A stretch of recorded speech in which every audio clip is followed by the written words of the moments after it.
Hello world, it is Wednesday, September 8th, 2021, and a beautiful morning this morning, though it was a little hazy in the sense there was a lot of humidity in the air when I first went out this morning, because it rained last night, but it was relatively cool, a little humid, but I think it's going to be a beautiful day. Temps only in the 70s, not quite as hot as yesterday, and quite pleasant. The devotion for today, and it says nothing's found. Let me see if I can get it this way.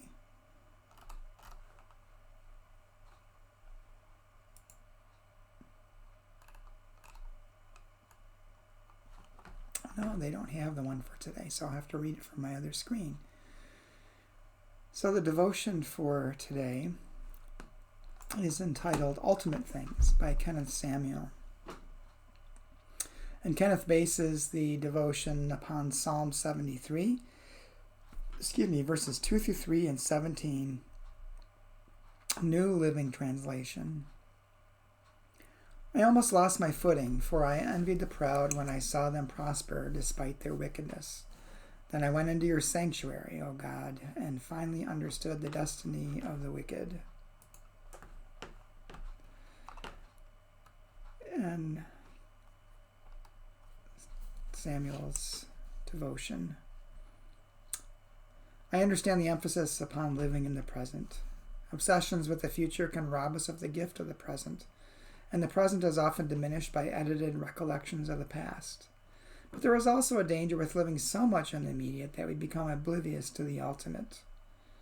Our present can never really be extricated from our past, because our present is often a consequence of decisions made in the past. And the decisions we make today will certainly reverberate into our tomorrows. An exclusive focus on one moment in time can have us beaming or burdened, depending on the particular moment. Looking upon the prosperity of the wicked in the immediate context, the psalmist became spiritually disoriented and psychologically frustrated. Faith is always under fire when wickedness is exalted and righteousness is crucified. The exclusive focus on immediate things gave the psalmist no broader view of life. But at the house of God, the psalmist gained a perspective that placed current circumstances in the more complete context of eventual consequences. And at the house of God, the psalmist was moved to weigh the currency of the human dilemma against the ultimacy of divine destiny. With so much energy and anxiety expended upon immediate things, we could all use a place to ponder ultimate things. A fuller understanding of what's happening requires a fuller understanding of historical precedent and eventual consequence. And Kenneth's prayer. Lord, don't allow my focus on what's current make me miss what's coming. Amen. For me, the couple of things this devotion brings up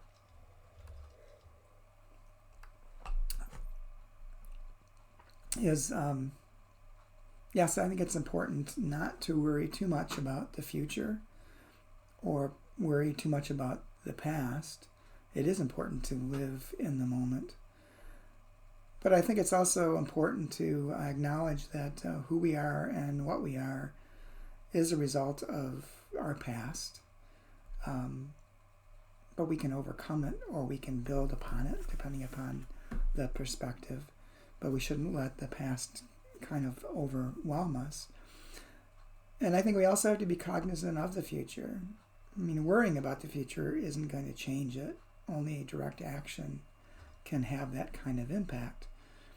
But I also think that for me, this devotion made me think of when I do take action, I have to consider the impact on the future. And in the reading of this scripture or this devotion, my thought was drawn to making decisions about what's best for other people and what's best for the world, what's best for creation, trying to make sound decisions that optimizes the common good, I guess, and shows that I care and love God's creation. So that is not just living in the moment, but also future looking. Because I think some people can take the living in the moment thing out of perspective and have it become kind of a selfish thing where they just live for immediate pleasure, and that's not what that's meant to be at all about. We need to live in the moment with an eye in the future and understand the history of our past. Hope you have a good day, and I will talk to you again tomorrow.